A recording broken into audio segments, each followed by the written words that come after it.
तो दोस्तों आखिरकार ऑस्ट्रेलिया वर्ल्ड कप जीत गई और जिसका डर नहीं था वो हुआ। कोई ये कहेगा यार डर नहीं था वो हुआ, डर था वो हुआ, ये तो होता, बट डर नहीं था ये कैसा हुआ कि डर नहीं था वो हुआ। तो ये बहुत सिंपल है, आप भी जानते हैं और पूरा हिंदुस्तान जानता है और जो भी क्रिकेट के जानकार हैं और वर्ल्ड के अच्छे अच्छे जो प्लेयर हैं पास्ट के भी और हिंदुस्तान के भी बाहर के भी, उनका पहले से ये दावा था कि इंडिया जीतेगी। कोई ऑब्वियस चॉइस था और कोई चॉइस थी नहीं। 10 में से 10 मैच जीतना और हर तरह से जीतना, पहले बैटिंग करते हुए, बाद में बैटिंग करते हुए, हाँ, चेज़ करते हुए, अच्छे रन को चेज़ करते हुए, कम रन को चेज़ करते हुए वो जीती है। ऑस्ट्रेलिया की हालत ये थी कि शुरू के 2 मैच हार गई थी और उसके बाद भी जो 8 मैच वो जीती है, वो सब जानते हो किस तरह से जीती है। अफ़गानिस्तान के साथ वो मैच ऑलमोस्ट हार गई थी। वो एक तरह से हारा हुआ मैच था, अफ़गानिस्तान ने उसको ज़बरदस्ती दिया है क्योंकि जो मैक्सवेल खेल रहा था वो एक्चुअली खेल नहीं रहा था, वो तो इस तरह की इनिंग थी कि अब कुछ बचा नहीं है, तो बस घुमाते जाओ बैट। उसको भी पता था कि भाई ये हो सकता है मैं जीत भी जाऊँ, नहीं भी जीत जाऊँ, कोई चांस था नहीं। और उससे पहले उसके 3 कैच छोड़े गए थे, वो सबने देखा है रिप्ले में। तो वो तो तुक्के से जीता हुआ मैच था। और उसके बाद भी जब वो सेमीफाइनल में पहुंची है, तो उसके बाद उसने साउथ अफ्रीका के साथ 213 रन का स्कोर कैसे चेज़ किया ये सबने देखा है। उसकी हालत ख़राब हो गई थी। तो ऐसा कुछ नहीं है कि ऑस्ट्रेलिया बहुत अच्छी टीम थी, ये सब जानते हैं कि इंडिया, जबकि इंडिया पूरे टूर्नामेंट में कहीं भी लड़खड़ाई नहीं है। थोड़ा से एक आध विकेट गिरे, पीछे से संभाल लिया क्योंकि ये इस तरह से बैलेंस साइड थी कि इसको ओपनर और middle order, lower middle order सारे के सारे चले हैं। इवन लोअर मिडिल ऑर्डर को तो चांस ही नहीं मिला खेलने का। शिकायत ये कर रहे थे कि सूर्य कुमार यादव को खेलने का चांस ही नहीं मिल रहा है। वो सही भी था, उसको चांस ही नहीं मिला। तो आप सोचो सूर्य कुमार यादव जैसे बैट्समैन, उसको चांस ही नहीं मिला खेलने को। तो उस टीम से बॉलिंग डिपार्टमेंट कोई डाउट ही नहीं था। भाई यही चीज़ होती है मेन, बॉलिंग और बैटिंग। बॉलिंग में किसी ने कोई उँगली नहीं उठाई कि कुलदीप यादव सही बॉलिंग नहीं कर रहा है या बुमराह सही बॉलिंग नहीं कर रहा है या शमी सही बॉलिंग नहीं कर रहा है, सिराज सही नहीं कर रहा है। सब सब कुछ ओके था और ये तुक्का नहीं था। 10 मैच जीते हैं, कोई 1 मैच 2 मैच हो सकता है, 10 मैच तुक्के से नहीं जीते जाते हैं और वो भी कंफर्टेबली एक तरफ़ा। और जब अपोजिशन आपकी तारीफ़ कर रहा है, दूसरे देश के प्लेयर आपकी तारीफ़ करेंगे, भाई इंडिया अनबीटेबल है और इसको कोई नहीं हरा सकता है। तो ऐसे में अगर हम फाइनल हारते हैं, सारे एक्सपीरियंस होकर के, कोई नौसे के खिलाड़ी नहीं थे, एक्सपीरियंस खिलाड़ी थे, और उसके बाद अगर हम फाइनल हारते हैं तो एक सवाल खड़ा होता है कि क्या ये मैच फिक्स था? सवाल खड़ा तो ज़रूर होता है। हो सकता है सच हो सकता है गलत हो, लेकिन ये है कि ये सवाल पूरी तरह से गलत है, ऐसा कोई नहीं कह सकता है। क्यों? क्योंकि पास्ट में भी ये चीज़ हो चुकी है। हिंदुस्तान के क्रिकेट इतिहास में ये चीज़ हो चुकी है, सब जानते हैं कि इसमें नाम गिनाने की ज़रूरत नहीं है। जडेजा साहब जो अफ़गानिस्तान टीम के कोच हैं, अज़हरुद्दीन जो एमपी बने हुए हैं, सब जानते हैं। प्रभाकर जो एमपी के इलेक्शन के लिए खड़े होते, शायद एमपी बन भी गए थे, या मेरे को ध्यान नहीं है, बट ये सब जानते हैं। और इंडिया के क्यों, पाकिस्तान के खिलाड़ियों पर तो पाकिस्तान के खिलाड़ी खुद ही इल्ज़ाम लगाते आए हैं कि ये मैच फिक्सिंग में इन्वॉल्व होते हैं। इसके अलावा साउथ अफ्रीका के हंसे क्रोने सब जानते हैं कि ये मैच फिक्सिंग में इन्वॉल्व था and he admitted that he was involve in match fixing. तो ये कोई नई चीज़ नहीं है। ऐसा नहीं कि वो ज़माना कुछ और था, आज का ज़माना कुछ और है। आज का ज़माना तो उससे बदतर हो गया है। अगर अपन बात करें, आज पैसे का सिर्फ बोलबाला हो गया है ना? चाहे राजनीति में देख लो कितनी चीज़ें बदल गई हैं। थोड़े बहुत एथिक्स बचे रहे होंगे, आज तो पूरी तरह से ख़त्म हो चुके हैं, है ना? आईपीएल आपका जो है, जो लोग आईपीएल देखते रहते हैं उनमें ये सुख-बुगाहट रहती है कि यार ये पूरा सट्टेबाज़ी से चलता है। आप और छोड़ दें, मैं आज की परिस्थिति आपको बता रहा हूँ, आप ये देख लें कि स्पॉन्सरर कौन है इंडिया टीम का, ड्रीम 11 या इसी तरह के और भी जो स्पॉन्सर कौन से आ गए हैं, सारे जुआ खेलने के लिए आपको प्रोत्साहित करते हैं अपने दर्शकों को। और इनको प्रोत्साहित जो करते हैं उनके ऐड में आपके हीरो रहते हैं, तो एथिक्स कहाँ रह गया है? कपिल देव है, सहवाग है, गावस्कर है और क्रिस गेल तो खैर छोड़ दो आप।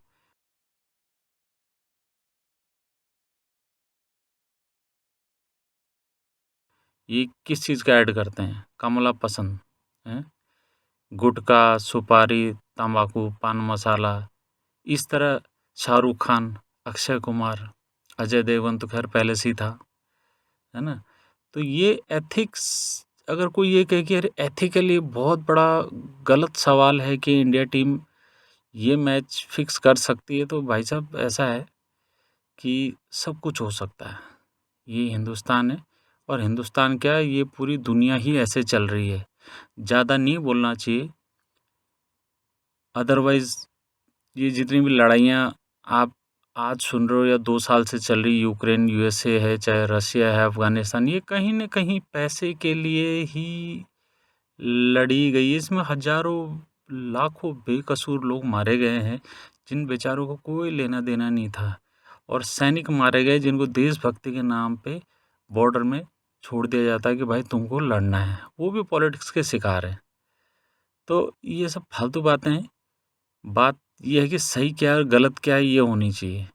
ये देशभक्ति क्या भक्ति, ये सब जानते हैं कि इस देश के नेता या किसी भी देश के नेता देशभक्ति के आड़ में सब अपना उल्लू साधते रहते हैं, ठीक है? तो ये सब कहने की बातें हैं। ज़माना कहीं नहीं बदला, ज़माना बैड से वर्स की तरफ तो जा रहा है, जा चुका है। अब इसको पीछे बैड की तरफ ले जाएँ, उससे गुड लाएँ, वो तो पता नहीं कितना समय लगेगा। तो ये है। ठीक है, तो आप ऐसे बहुत सारे केसेस देखने को मिलेंगे। आप एक मैं इसको थोड़ा और बढ़ा देता हूँ, आपकी थोड़ा जीके थोड़ा-सा रिफ्रेश करता हूँ। शिवसेना जैसी पार्टी कांग्रेस के साथ हाथ मिलाती है, जो कट्टर, जिनके प्रिंसिपल ही नहीं मिलते हैं। शिवसेना खड़ी किस नाम से थी, उसका नाम शिवसेना क्यों है? और आप ये लीजिए, आप केजरीवाल, जो एंटी कांग्रेस मूवमेंट के दम पर दिल्ली में गवर्नमेंट बनाई जिन्होंने, आज केजरीवाल साहब जो हैं कांग्रेस से हाथ मिला रहे हैं। मतलब क्या चल रहा है यार? तो ये तो दिमाग से निकाल लो कि एथिक्स और ये सब चीज़ें चल रही है। अब मैं इसके क्रिकेटिंग पक्ष पे आता हूँ। मुझे क्यों लगता है कि ये फिक्स हो सकता है? अगर ये 1% भी लगता है तो लगता है, इस सवाल का जवाब अगर आप लोग दे सकें, जो मैं डाउट उठा रहा हूँ, तो मुझे बहुत खुशी होगी कि जो चलो क्रिकेटिंग सेंस वाले लोग हैं। एक्चुअली अब तो बहुत सारे ऐसे लोग क्रिकेट देखते हैं जिन्होंने आज की जनरेशन में शायद खेलते भी नहीं हैं। हमारी पीढ़ी में तो चप्पल पहनी और मैदान पे निकल जाते थे। घर के बाहर मैदान ही हुआ करता था ग्राउंड के नाम पर, और उस समय लगता था यार ग्राउंड क्यों नहीं है, लेकिन आज के हालात देखते हुए लगता है कि सही था वो मैदान था तो हम तो खूब पढ़ते थे, खूब खेलते थे, ऐसा कोई दिक्कत नहीं है। तो हमने खूब क्रिकेट खेली है, टूर्नामेंट भी खेले हैं, और मैं ज़्यादा नहीं तो 1987 से क्रिकेट को रेगुलर वॉच कर रहा हूँ। मेरे पास पूरा कॉपी में उस ज़माने से रिकॉर्ड लिखे हुए हैं, कौन बैट्समैन कितने रन बना रहा है, कितनी बॉल खेली, क्या एवरेज रहा। ये उस ज़माने में क्योंकि हाथों से कैलकुलेशन होता था, इतना सुविधाएं नहीं थी, और एक जुनून था क्रिकेट को लेके। तो अब मैं बताऊँ ये क्यों लगता है मुझे कि ये मैच फिक्स था। ऑस्ट्रेलिया ने ये फिक्स, मैं यहाँ कह रहा हूँ कि इंडिया टीम को शायद ये निर्देश दिए गए हों, शायद मुझे ऐसा लगता है कि भाई आपको ये मैच जीतना नहीं है, आपको ये मैच हारना है। अभी कैसे हुआ?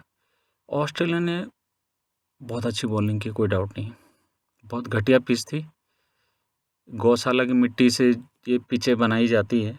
मतलब आपको यार क्रिकेट में हज़ारों करोड़ कमा रहे हो, आपका हिंदुस्तान का क्रिकेटिंग इतिहास 1932 से चालू होता, लाला अमरनाथ, उससे पहले रणजी साहब भी थे, तब से इंडिया की अलग टीम हो गई। 1932 के आसपास से लाला अमरनाथ जी की तरफ जब उसमें खेलते थे महेंद्र रमनाथ के फादर। आपको पता नहीं कि क्रिकेट की पिच क्या होती है, कैसे होती है क्रिकेट की पिच। उसमें घास होता है, 4 मैच एक 15-16 साल का लड़का खेलेगा तो वही बता देगा यार पिच ऐसे होनी चाहिए। ये इतने बोर्ड अध्यक्ष बने हुए हैं, उस आदमी को अध्यक्ष बना रखा है जिसको क्रिकेट के बैट शायद जिसको ढंग से पकड़ना नहीं आता है। अब वो ट्रेविस हेड को ही नहीं आता ढंग से पकड़ना, तो खैर इनको तो छोड़ दो आप, उस पर मैं बाद में आऊँगा ट्रेविस हेड पे। तो अब ऑस्ट्रेलिया ने बॉलिंग अच्छी की, कोई डाउट नहीं था। बॉल बैट पे आ ही नहीं रही थी ढंग से। सूर्य कुमार यादव बेचारा इंतज़ार ही करता रह गया और बॉल मतलब उसके सिर से उसको मजाक उड़ाते हुए निकल गई। मतलब क्या हो रहा था ये? ऐसे बकवास पिच अपनी ज़िंदगी में नहीं देखी। चलो छोड़ो, कोई बात नहीं। इंडिया ने फिर भी 240 रन बनाए, कोई बुरे नहीं थे। लीग मैच में इंडिया ने 229 डिफेंड किया था इंग्लैंड के अगेंस्ट और 129 में उसको आउट कर दिया था। ऐसे बहुत सारे मौके आए हैं इस टूर्नामेंट में जिसमें 200-250 रन बहुत चैलेंजिंग लगा है। अभी रिसेंट साउथ अफ्रीका के अगेंस्ट ऑस्ट्रेलिया ने 213 में उसके पसीने छूट गए। जो भी है, 240 रन बुरे नहीं थे। अब इंडिया की इंडिया की बॉलिंग आती है। इंडिया की बॉलिंग में क्या होता है? इंडिया की बॉलिंग में ये होता है भाई साहब कि शुरू के 40, 42, 43 रन पे ऑस्ट्रेलिया के 3 खिलाड़ी आउट करते हैं। बढ़िया, कोई दिक्कत नहीं है। उसके बाद क्या होता है? उसके बाद जो बैट्समैन आते हैं, लाबुशाने और ट्रेविस हेड, इनके लिए आप फील्डिंग देखो कैसे सजाई जाती है। क्लोज इन फील्डर नहीं, थोड़ी देर स्लिप रहती है उसको हटा दिया जाता है। यार आपको अच्छी तरह पता है लाबुशाने जो है वो एक बहुत ही स्लो बैट्समैन है। वो एक रन भी बहुत सोच के, साथ टेस्ट मैच में भी लोग उससे तेज़ खेलते हैं। वो इतना स्लो बैट्समैन है, चौका छक्का तो मारने से रहा। वो नया बैट्समैन है, आप उस पर प्रेशर नहीं डाल रहे हो, कुछ नहीं कर रहे हो। या ट्रेविस हेड है, नया बैट्समैन है, 3 खिलाड़ी आउट हो गए, आप क्लोजिंग फील्डर ही नहीं है आपके पास। क्लोजिंग फील्डर छोड़ो, आपने स्लिप ही हटा दी कुछ समय के बाद। आपको मैं अभी क्लिप्स दिखाऊंगा, आप हैरान रह जाएंगे कि इंडिया के खिलाड़ी ही नहीं दिख रहे हैं फ्रेम में, विकेट कीपर को छोड़ करके, बॉलर को छोड़ करके। मतलब ये कौन सी फील्डिंग होती है यार रोहित शर्मा? मतलब मैं हद हद हो गई तुम्हारी। मतलब मैं हैरान हूँ तुमको देख करके कि यार तुम इतने समय से क्रिकेट खेल रहे हो और तुमको 3 विकेट लेने के बाद 40 प्लस रन में तुमने क्लोजिंग फील्डर ही हटा दिए सारे और खिलाड़ियों को खड़ा कर दिया 30 यार्ड के बिल्कुल कोने में, और ना वो स्टार्ट ले रहे हैं। ये दिखाई नहीं दे रहा है या जानबूझ के तुम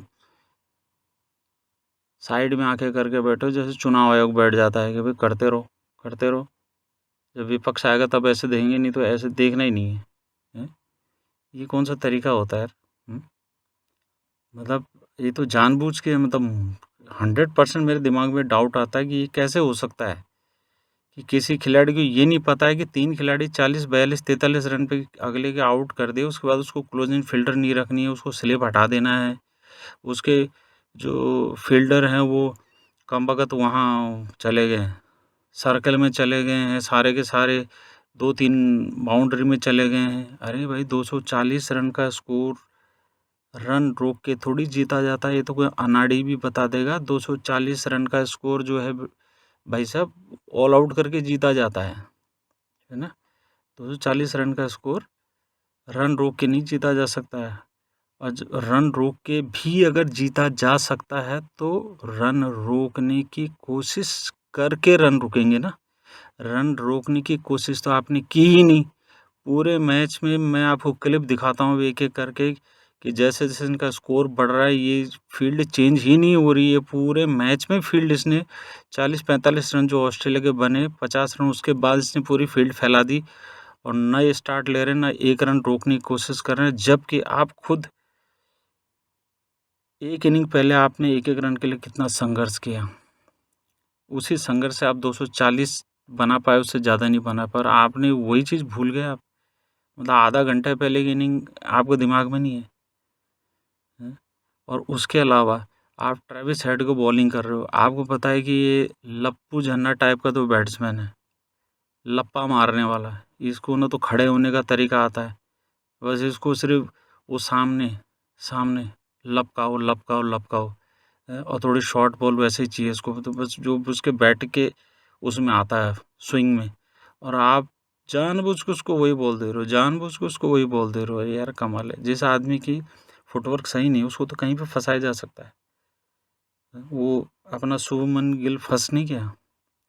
मैं पहले दिन से उसको देख रहा हूँ, मैंने कहा यार ये इसका तो करियर वैसे लंबा चलने वाला नहीं है। अगर इसके पैर नहीं चले तो वो जो शोले का डायलॉग है, जब तक तुम्हारे पैर चलेंगे तुम्हारी सांसें चलेंगी। तो शुभमन गिल बेटा जो है ये पैर चला लो, लेफ्ट राइट वगैरह थोड़ा 180 डिग्री में इस शरीर को घुमाओ। ये एक जगह अकड़ू खड़े रहोगे और फिर तुम चाहोगे तुम बैक फुट से भी शॉट मार लोगे, फ्रंट फुट से मार लोगे, वो एक डायरेक्शन में तो मार लोगे, लेकिन जहाँ थोड़ा इधर उधर घूमना होगा ना, स्क्वायरिश लेग और ऑफ साइड और ऑन साइड में, वहाँ तुम फेल हो जाओगे। तुम कई बार फंस चुके हो इसमें, तुम सीख नहीं रहे हो उससे।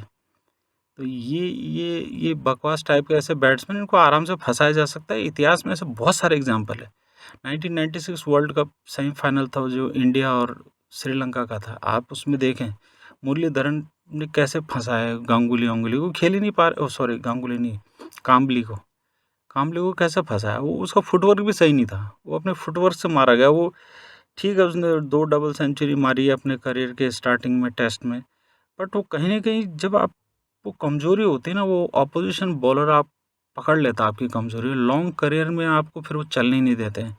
ऐसे बहुत सारे खिलाड़ी हैं, ऐसे कालू वितरण उसी सीरीज़ में चला था, उसके बाद फेल हो गया वो, क्योंकि उसने जयसूर्य की नकल करने की कोशिश की, पैर ढंग से नहीं चलाने। ऐसे आपको और बहुत सारे खिलाड़ी हैं, उतुप्पा है, रॉबिन उतप्पा इंडिया का। आप उसको क्लोज, जो ये बातें मैं उनके लिए कह रहा हूँ जो क्रिकेट की थोड़ी बहुत जानकारी रखते हैं, बैटिंग वगैरह की। रॉबिन उतुप्पा ऐसे ही हर बॉल छक्का मारूंगा ऐसे। ताज़ा एग्जाम्पल ले लो यूसुफ पठान, टेक्निकली इतना बढ़िया खिलाड़ी बट टेम्परामेंट गलत, हर बॉल पे छक्का मारूंगा चौका मारूंगा। पहले ओवर में यार सामने वाला मूर्ख है क्या बॉलर, सामने वाला बेवकूफ़ है जो इंटरनेशनल बॉलर आपको बॉलिंग कर रहे हैं, क्या आपको हर बॉल छक्का मारने देंगे हैं? तो इतनी तो अकल आपको होनी चाहिए, आप इंटरनेशनल बॉलर हो और आप इंडिया की बॉलिंग की तो धाक रही है इस पूरे टूर्नामेंट में। शमी को नहीं पता है कि उसको कैसे बॉलिंग करनी है, ट्रेविस हेड को, बुमराह को नहीं पता है, सिराज को नहीं पता है, कुलदीप को नहीं पता है। कुलदीप शॉर्ट पिच बॉलिंग कर रहा था कल पूरे मैच में, और अपना जो रविंद्र जडेजा वो 100 प्लस की स्पीड से बॉलिंग डाल रहा है उनको, स्पिनर। उसको अच्छी तरह पता है कि स्लो बॉल आ रही थी, मैं खेल नहीं पा रहा था, उसके बाद भी वो तेज़ बॉलिंग कर रहा है। और ऑस्ट्रेलिया वालों का आपको हर आदमी जानता है कि ऑस्ट्रेलियन बॉलर को आप तेज़ बॉलिंग से आउट नहीं कर सकते, बहुत तेज़ बॉलिंग करके वो आपकी ठुकाई करेंगे। क्योंकि 2003 के वर्ल्ड कप में यही गलती गांगुली ने की थी, पहले तो उसने उनको बैटिंग दे दी, दूसरे ज़हीर खान साहब लगे हैं अपने ताकत दिखाने पर। भाई वो ऑस्ट्रेलियन हैं, वो ऑस्ट्रेलियन हैं, उनको ऐसे 140-45 की स्पीड, कोई स्पीड नहीं होती इनके लिए। इनको 150 भी दोगे तो भी इनको पता है कैसे खेलना है। ये चीज़ें तो हम जानते हैं यार, जो कोई ऐसे प्रोफेशनल क्रिकेट खिलाड़ी नहीं है, तुम तो रात दिन उनके साथ रहते हो, उनको कैसे नहीं पता है। तुम्हारे कोच को नहीं पता, तुम्हारे मैनेजर को नहीं पता है कि इनके साथ कैसे खेलना है। इनको तेज़ बॉल नहीं, इनको लाइन लेंथ पे करते हैं। जैसे तुमको पता है वार्नर किस पे फंसता है, स्मिथ किस पे फंसता है, कमेंटेटर भी तो बता रहे हैं ना आपको कि भाई ये इसमें फंसता है, ये इसमें फंसता है। फिर ये चीज़ कमेंटेटर को पता है, आपको नहीं पता है, और आप जानबूझ के उसको वही बॉलिंग दे रहे हो ट्रेविस हेड को कि हाँ भाई घुमा घुमा मार छक्के, घुमा मार छक्के। यार हद हो गई यार। मतलब जिस बॉलिंग लाइन पे 10 मैच में उंगली नहीं उठे, वो बॉलिंग लाइन 11वें मैच में कैसे ख़राब हो सकती है, और वो भी अनाड़ी बैट्समैन, अनाड़ी टीम के अगेंस्ट। जिस टीम का कैप्टन एक बॉलर हो, उसमें 99.99% सवाल खड़े होते हैं कि ये टीम अच्छी नहीं है, इसके बैट्समैन अच्छे नहीं है, तब इस पे इसके कैप्टन जो है बैट्समैन नहीं है। हिस्ट्री उठा के देख लो। मैंने चैट जीपीटी एआई जो आपको पता है, चैट जीपीटी से पूछा था कि हिस्ट्री में बेस्ट बॉलर्स वाले कैप्टन बताओ साहब। उसने 5-6 नाम बताए, कपिल देव, रिचर्ड हैडली, इमरान खान, वासिम अकरम, शॉन पॉलक एक बॉलर था, हालांकि कितनी बैटिंग करता था मैं थोड़ा भूल रहा हूँ। बट ये जो ऊपर के 4 हैं, कपिल देव, वगैरह वगैरह, ये सारे ऑलराउंडर थे। ये बैट्समैन भी थे, इनको बैटिंग आती थी, वासिम अकरम को भी आती थी, है ना। तो हिस्ट्री में जब जब बॉलर किसी टीम का कैप्टन बना है, इसका मतलब उसकी टीम की हालत अच्छी नहीं है। सीधी सी बात है, ये मैसेज ही गलत चले जाता है अपोजिशन को, और पकड़ने वाला पकड़ता है कि इसकी टीम सही नहीं है, तभी एक बॉलर को कैप्टन बनाया गया है। कमिंस कोई कैप्टन के लायक खिलाड़ी है क्या? मतलब एक बॉलर कैप्टन यार, मतलब वार्नर आपकी टीम में, स्मिथ आपकी टीम में है, ट्रेविस हेड अगर इतने ही थे या तो इनमें से किसी को बना लेते, वार्नर को बना लेते, हेड को बना लेते, क्यों नहीं बनाया? कोई ऐसे तो है नहीं कि इनको आए हुए साल भर हुआ है, तो पुराने खिलाड़ी है, क्यों नहीं बनाया इनको आपने कैप्टन? नहीं है, नहीं चल रहे हैं ये। पूरे साल में शायद 10-11 कमेंटेटर कहता 11 मैच में से 5 हारे हैं 2023 में, वर्ल्ड कप में आने से पहले। कैसे हो सकती है टीम अच्छी? 11 में से 5 मैच हारने वाली टीम, और इस वर्ल्ड कप का स्ट्रगल तो सभी देख रहे हैं। ये बड़ी मुश्किल से क्वालिफाई की है यार ये टीम। मैं ये नहीं कहता हूँ कि कोई टीम इंडिया को हरा नहीं सकती थी, ऑस्ट्रेलिया हरा सकती थी, इंडिया हार सकती थी, इंडिया कोशिश करने के बाद भी हार सकती थी, लेकिन आपने कोशिश की मैच हारने की, जीतने की कोशिश नहीं की है, ठीक है ना। जीतने की कोशिश किसी को दिखी ही नहीं है फील्ड में, कोई कह दे कि ये इस टीम ने, ठीक है। बैटिंग में क्यों आप सवाल इसलिए नहीं कर सकते कि ऑस्ट्रेलिया की बॉलिंग बहुत टाइट थी, उनकी फील्डिंग ज़बरदस्त थी, उन्होंने 50वें ओवर तक एक एक रन के लिए तरसा दिया। उनके बॉलर एग्जैक्ट वही बॉलिंग कर रहे थे जहाँ उनके फील्डर थे, एग्जैक्ट वही बॉलिंग, तो उसमें बैट्समैन को बहुत ज़्यादा कुछ नहीं कर सकता था। दूसरा ये जो पिच बना रखी थी एकदम थर्ड क्लास पिच, तो उसका भी बहुत बड़ा फैक्टर उसके हमको भुगतना पड़ा है। इस तरह के 2 कौड़ी के पिच जो है पिछले 35-36 साल से सुन रहा हूँ मैं, लोग चिल्ला रहे हैं कि पिचेस सही करो, सही करो, सही करो। इंडिया में क्या फास्ट बॉलर पैदा नहीं हो सकते हैं क्या, या होते नहीं है? कपिल देव था, जवागल श्रीनाथ था, उसके बाद आप ये जो जनरेशन में आप देख ही रहे हैं, बुमराह है, सिराज है। सिराज तो चलो अभी उसकी स्पीड बढ़ी, पहले इतनी स्पीड नहीं थी। बुमराह तो देख ही रहे हो, अर्शदीप सिंह 150 प्लस के आसपास टच करने वाला खिलाड़ी है। आप क्या ग्रूम करते हो खिलाड़ी, क्या इनको मोटिवेशन मिलेगा? आप ऐसे गौशाला की पिचों में अगर आप मैच कराएंगे, काली मिट्टी हो गई, अब ओस गिर गई तो ये हो गया, घास का तिनका नहीं है, अरे यार ये कोई ऐसे मैच होते हैं क्या? हुँ? सब मतलब बेड़ा गर्क करके रख दिया पूरा फाइनल का। सिर्फ़ कि भाई मेरे नाम से स्टेडियम है तो मैं इसमें फाइनल करा देता हूँ, ये नहीं कि टीम कौन से मैच में जीतेगी। जब ऐसा आदमी अध्यक्ष है क्रिकेट बोर्ड का, जिसका आप गूगल में सर्च करेंगे तो यही नहीं पता लगता कि इस आदमी का क्रिकेट करियर कहाँ शुरू हुआ, इसने कभी बैट भी उठाया, कोई स्कूल में भी खेला है कि नहीं खेला है, हैं? अरे यार क्या हो रहा है यार? जब ये हो सकता है तो आप एथिक्स की उम्मीद करें इंडिया टीम से। ये क्यों डाउट आ रहा है? ये डाउट ऐसे आ रहा है कि 2024 में इलेक्शन है, 2024 में इलेक्शन है, और शायद जब देखो मीडिया को खरीदा जा सकता है, ये हिंदुस्तान के 70% पब्लिक जानती है कि इस देश की मीडिया, मेन स्ट्रीम मीडिया बिकी हुई है, जो खास करके बड़े-बड़े न्यूज़ चैनल, और ये गोदी मीडिया के नाम से फेमस है। क्योंकि मोदी जी तो 30% वोट लेके पीएम बने ना, बाकी 70% ने वोट नहीं दिया इनको। मैं ये नहीं कह रहा हूँ कि 70% ने वोट नहीं दिया तो मोदी जी गलत है, बट मैं एग्ज़ाम्पल दे रहा हूँ कि जब ये तो घर-घर सब जानते हैं कि भाई मीडिया जो इनके फ़ेवर में वो देता है। जब मीडिया जैसा मतलब डिपार्टमेंट, आपको मैं बताऊँ कि इंडिया में अगर सबसे ज़्यादा पढ़ा-लिखा, जागरूक अगर कोई डिपार्टमेंट, कोई ऑर्गनाइज़ेशन होता, वो होता प्रेस और मीडिया, न्यूज़ चैनल। इनको पल-पल की खबर होती है, ये बहुत अच्छे एनालाइज़र होते हैं, इनको पता होता है कि जो लाइन लिखी जा रही है उसका बीच का मतलब क्या है, इन बिटवीन द लाइन उसका क्या मतलब होता है, सब पता होता है इनको। उसके बाद भी ये पता नहीं कितने करोड़ में बिके, क्या बिके, हैं? तो ये भी तो हो सकता है खेल कि 2024 में इलेक्शन है, नेताओं ने, क्योंकि इंडिया एक अनबीटेबल टीम थी और इंडिया पे 100% भरोसा था कि इंडिया जीतेगी, इसको कोई नहीं हरा सकती है। ये भरोसा, इस भरोसे के दम पर सट्टा लगाया गया हो, चाहे नेताओं ने लगाया, चाहे पार्टी ने लगाया हो, कि इसको इस तरह से सट्टा लगाना कि इतने हज़ार करोड़ लगाएँगे और इतने करोड़ अपने को, हज़ारों करोड़ हमको मिल जाएंगे, जो हमारे अगले साल इलेक्शन जीतने में काम आएंगे। कुछ उनमें से 1 करोड़ कुछ परसेंटेज निकाल भी देंगे तो इन खिलाड़ियों को बहुत बड़ा हिस्सा मिल जाएगा। बस वर्ल्ड कप तो आते जाते रहते हैं। वर्ल्ड कप में क्या है, 4 वर्ल्ड कप कम से कम होते हैं हर 4 साल में। टेस्ट चैंपियनशिप का वर्ल्ड कप, T20 का वर्ल्ड कप, 50 ओवर का वर्ल्ड कप जो अभी हुआ है, और एक ICC चैंपियंस ट्रॉफी, ये 4 तो कहीं नहीं गए। अभी कुछ महीने रुक जाओ, अगली चैंपियनशिप हो जाएगी, लोग भूल जाएंगे। इस देश के लोगों की याददाश्त क्या गजब की है, ऐसे भूलते हैं पता नहीं लगता है।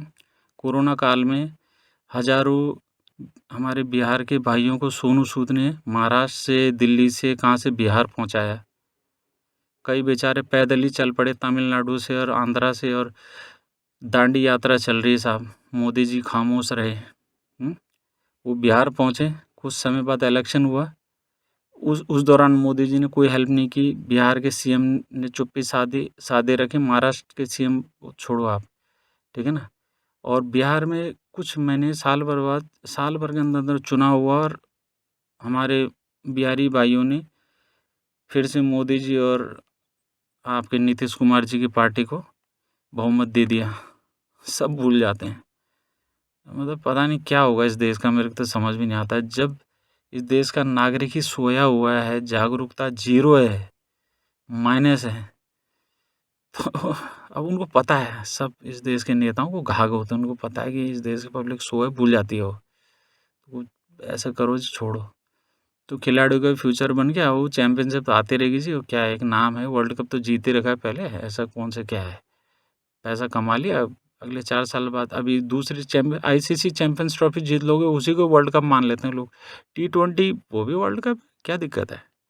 अभी तो हारे थे पाकिस्तान से उससे T20 में, तो क्या भूल गए। तो ये हाल है देश का, बहुत बुरा हाल है जी। तो एक मेरे दिमाग में ये आया कि रोहित शर्मा ने ऐसे फील्डिंग क्यों लगाई। अब क्लिप देखिए आप, किस तरह की फील्डिंग है, हैं? खिलाड़ी मिल नहीं रहे हैं। और वहीं साउथ अफ्रीका की आप क्लिप देखिए, देख लिया। साउथ अफ्रीका की क्लिप में आप देखें, ये स्कोर चाहे शुरुआती हो, बीच का हो या आखिरी हो, जो ऑस्ट्रेलिया चेज कर रही है, इनके खिलाड़ी कहाँ खड़े हैं। यार एक नॉर्मल अनाड़ी क्रिकेटर भी इस चीज़ को समझता है कि उसको 240 का स्कोर डिफेंड करने के लिए, आउट करना, उसको फील्डिंग कहाँ लगानी है। और इंडिया की फील्डिंग देखो, ऐसे जीते जाते हैं मैच। ये तो जानबूझ के हारने की कोशिश की है, और हारने में सफल रहे आप, बहुत बहुत बधाई हो। उल्लू बनाया आपने को। मेरे को गुस्सा इस बात पे आ रहा है कि हमारे 1.5 महीने ख़राब कर दिए इन्होंने।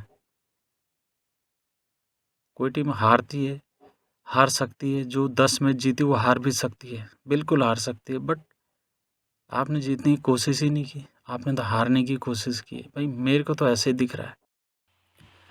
जिन्होंने मैच बहुत क्लोजली देखा, उन्होंने देखा होगा कि जब कुलदीप यादव बॉलिंग कर रहा था लबूशाने को और इसको हेड को, तो भाई स्पिनर कैसे कैसे मतलब विकेट लेगा। भाई आपका जो कैप्टन है रोहित शर्मा, क्या वो चाह रहा था कि ये स्पिनर सबको बोल्ड ही कर देंगे, ये LBW करेंगे। भाई कैच भी तो कोई चीज़ होती है ना, आप उसको इग्नोर कैसे कर सकते हो। जब आपके स्पिनर अच्छा कर रहे हैं, पूरे टूर्नामेंट में स्पिन हो रही है बॉल, अच्छी अच्छी स्पिन कर रहे हैं, लाइन लेंथ भी सही कर सकते थे, कल के मैच में नहीं की, वो भी एक बात अलग है, जानबूझ के नहीं की, तो फिर आपने क्लोजिंग फिल्टर क्यों नहीं लगाया। आप देखिए, ये स्लिप में 2 बार कैच उठाया, हेड का 2 बार कैच उठा, ट्रेविस हेड का 2 बार कैच उठा, पहले बार कैच उठा, उससे पहले ही कमेंटेटर कहने लग गया था, हरभजन सिंह, मैं खुद देखते हुए कह रहा था इसने स्लिप क्यों नहीं लगाई। और तब हरभजन बोला यार स्लिप क्यों नहीं लगाई, यार तब ये कैच उठा। फिर हरभजन ने कहा यार देखो स्लिप नहीं लगाई, हम कह रहे थे। और थोड़ी देर बाद फिर से, यार कैच तो उठना ही था, स्पिनर है, ट्रेविस हेड जैसा अनाड़ी बैट्समैन है, जिसको ढंग से खड़ा होना नहीं आता है, उसके खिलाफ आप मतलब यार आपने स्लिप ही नहीं लगाई। क्लोजिंग कैच तो छोड़ दो, आपने स्लिप ही नहीं लगाई, यार कमाल हो गया। और वो सामी बॉलिंग कर रहा है, स्लिप नहीं है, यार कमाल हो गया यार। सामी जैसे तेज़ बॉलर, उठती हुई बॉल आती है उसकी, आप किसके भरोसे बैठे थे, कैसे कैसे होगा ये आउट। तो ये बहुत ही बड़ा, मतलब इसको ब्लंडर नहीं कहेंगे, चालाकी है। तो किसी का ये भी कहना है कि 1983 में भी तो इंडिया ने ऐसे ही जीता था, बहुत कमज़ोर टीम थी, पीछे से आई और वेस्ट इंडीज़ को हरा के वर्ल्ड कप जीत लिया। ऐसे ऑस्ट्रेलिया ने किया। तो मैं आपको बता दूं भाई साहब, आप रिकॉर्ड उठा के देखा ना 1983 की टीम को, उसमें 10 बैट्समैन थे इंडिया के पास, और 10वां बैट्समैन रवि शास्त्री था। जिस रवि शास्त्री ने बाद में ओपनिंग बैट्समैन की भूमिका निभाई 1991-92 ऑस्ट्रेलिया दौरे में, वो 10वां बैट्समैन था। ठीक है, उसके अलावा एक बैट्समैन और था, लेकिन वो एक मैच में उन्होंने प्योर बॉलर रखा था संधू साहब को। भागे वो 10 बैट्समैन की टीम थी और 8 उसमें बॉलर थे, यानी कि इतने 8 तो उसमें ऑलराउंडर थे। वो टीम कमज़ोर नहीं थी। उसने पहले मैच में वेस्ट इंडीज़ को हराया था 34 रन से। उसने इंग्लैंड को सेमीफाइनल में हराया था। उसने और भी टीम को हराया था। तो जिम्बाब्वे में जो 35 पे 6 हुए थे, उसके बाद वो ऑलराउंडर ही था। कपिल देव 175 रन की पारी खेल के जीते थे। वो कमज़ोर टीम नहीं थी। वो गलत कह रहे हो आप। ठीक है, कमज़ोर टीम उस दौर के ऑस्ट्रेलिया, इंग्लैंड और इनको हरा के नहीं जीत सकती थी। आजकल तो फिर भी क्रिकेट का लेवल बहुत ख़राब हो गया है। अब ना वो मैगरा है, ना शोएब अख्तर है, ना ब्रेट ली है, ना वो वेस्ट इंडीज़ को, जो आप खुद ही इस चीज़ से जज कर लो कि जब वेस्ट इंडीज़ क्वालिफाई नहीं कर पाई इस बार वर्ल्ड कप में, तो क्रिकेट का लेवल क्या हो गया है। जिस वेस्ट इंडीज़ के बॉलर को देख के मतलब पसीने छूट जाते थे कि यार इसको खेले कैसे। Patrick Patterson, Malcolm Marshall, Joel Garner, आप एंडी रॉबर्ट्स, एम्ब्रोस, देखिए इनकी शक्लें। कई नई जनरेशन ने तो देखी भी नहीं होगी।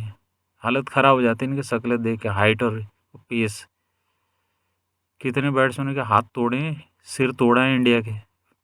वेंगसरकर उंगली, हाथ तोड़ दिया था, करियर ख़त्म हो गया उसके बाद।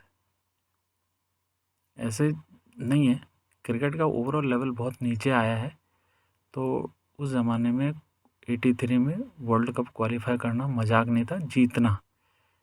तभी कपिल देव को क्रिकेटर ऑफ द मिलेनियम का अवार्ड मिला है, सेंचुरी का, पिछले सेंचुरी का। ऐसे नहीं मिला है। ये आपकी कंपैरिजन गलत है। ऑस्ट्रेलिया बिल्कुल 83 की तरह जीती है, वो पीछे से आई, ऐसा कुछ नहीं। ऑस्ट्रेलिया बकवास टीम थी, वो बकवास ही है। इसमें आज भी आप पूछोगे तो लोग यही कहेंगे कि टीम इंडिया बेस्ट थी। अब आपको कैसे दिख रहा है ये आप मुझे बताइए भाई। मेरे तो डाउट क्लियर कीजिए, क्योंकि मैंने तो क्रिकेट भी खेला है और सब उस लेवल से जुनून रहा है क्रिकेट का बचपन से। मेरे को तो ये बिल्कुल हजम नहीं हुआ। आपको हजम हुआ है, नहीं हुआ है। लेकिन ये कमेंट वही करें जो क्रिकेट खेले हैं, टूर्नामेंट खेले हैं। जिन्होंने क्रिकेट नहीं खेला उनको आइडिया नहीं आएगा कि ये मैं क्या वो हो सकता है। उनको लगेगा यार किसी पार्टी का आदमी है, क्या है। बट मैं भाई किसी पार्टी का आदमी नहीं हूँ, और मैं वोट देता हूँ। बट मैं बता दूँ, मैं क्या बताऊँ, मैं किसी पार्टी को नहीं देता हूँ वोट, समझ गए आप। क्योंकि मैं इन लोगों को सपोर्ट नहीं कर सकता हूँ। मैं एक पढ़ा लिखा आदमी हूँ। मैं भेड़ चाल में अपनी वोटिंग नहीं करता हूँ, करता हूँ बट इनको नहीं देता हूँ। तो खैर जो भी है, आप अपना कमेंट कीजिए, बताइए कि ये जो मेरा एनालिसिस है कितना सही है, कितना गलत है। Thank you.